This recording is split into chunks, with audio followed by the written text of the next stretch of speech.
Such issues as racism, sexism, class, exploitation, beauty, democracy, elitism, populism, multiplicity, ecofeminism, and other functions of all our life worlds. The art kids and I were spectators who participated in the making of the cultural artifact. We all believe that each of us is separate and special, but how about each of us being interdependent and dependent upon others and the global ecosystem too?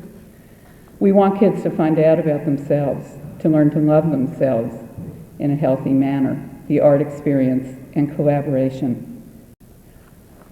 And there's a quote here, I don't know what the reference is because I didn't get the list of references, but it has a number. So, no magic key will open the door and let in light and warmth.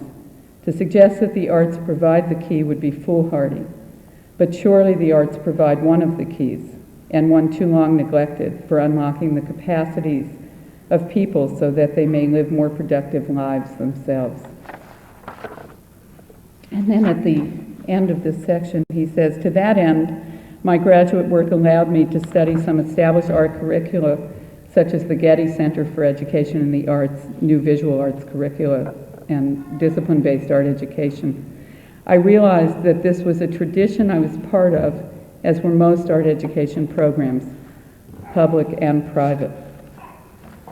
And I showed Tina right before we started tonight that at the very end of the paper, there's one line and then lastly, right conclusion. So the last line that he wrote on this was, there is no one recipe for educational effectiveness, nor is any one recipe beyond rewriting. And I thought maybe in Michael's spirit we could choose one of two poems or any other to end with. These are by Lala. Or that. Where did I come from and how? Where am I going? Will I know the road? This life is empty breath. If I can hear one clear truth, I'll be fortunate. And the other one, I went everywhere with longing in my eyes until here, in my own house, I felt truth filling my sight.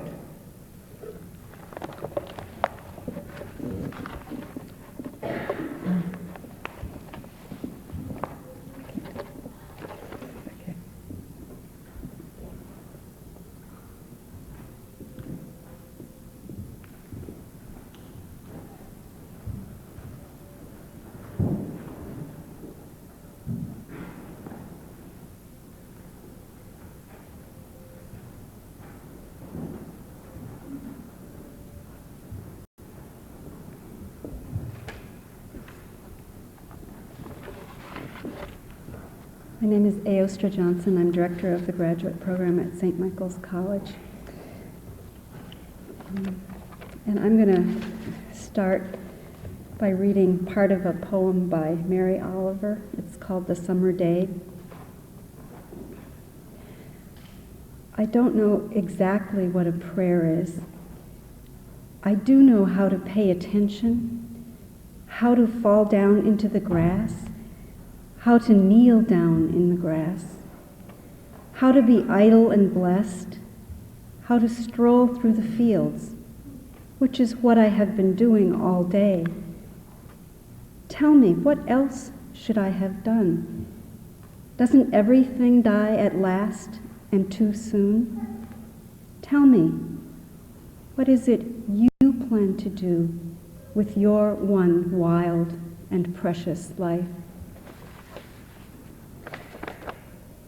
Michael Tyburski died too soon for me. To borrow a line from James Taylor, I always thought that I'd see you again, Michael, in the graduate office at St. Michael's College, or downtown on Church Street, either in costume or not.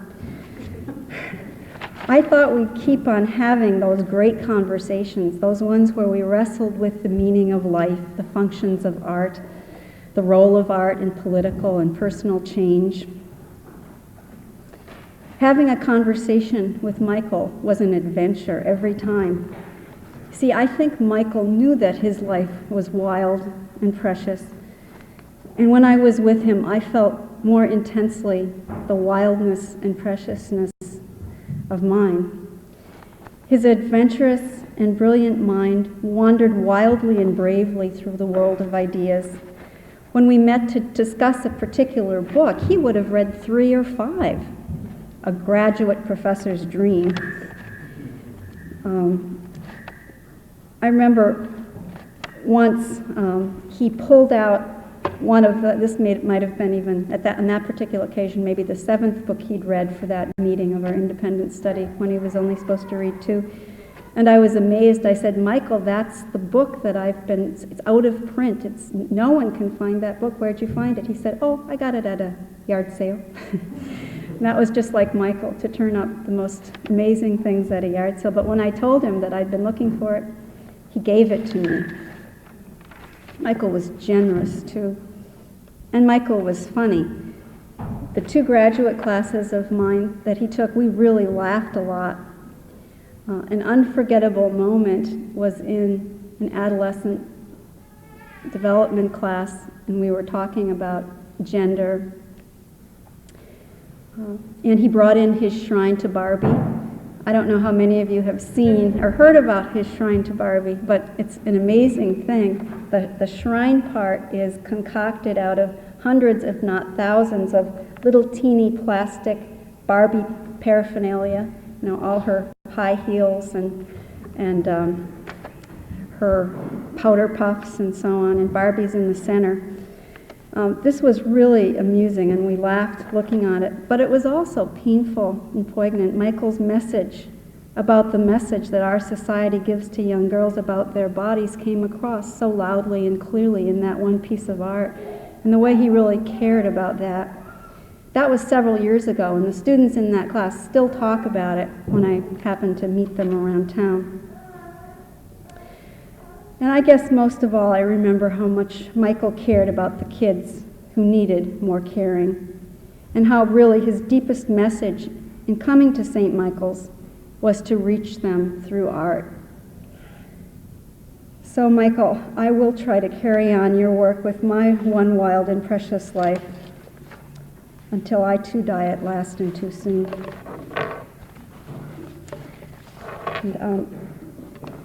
And, Michael was, as Connie said, was almost finished with his master's degree at St. Michael's College. His thesis was his last thing to go, and it was in his final stage, its final stage. So I have a letter here, and I'm not sure who to present it to, but this letter certifies that Michael J. Taberski has fulfilled all requirements for the Master's of Education degree with a concentration in integrating the arts and education. The degree will be formally granted in December 1995. So this is also a celebration of Michael's master's degree.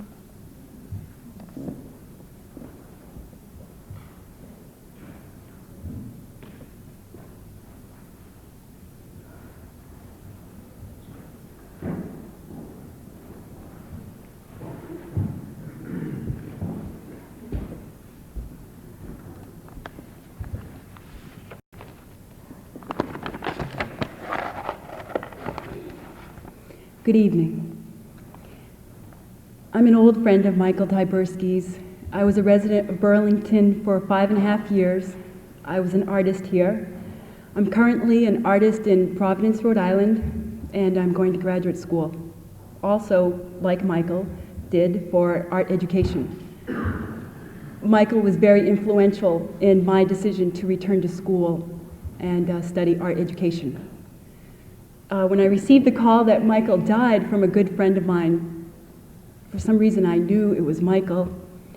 And I took a little bit of time to think about what type of words I would say to him. So I need to read this. I can't really speak. I think I'll start to cry. It is significant in my mind that Michael Taberski left us in autumn, for it is autumn that is the dying part of the year.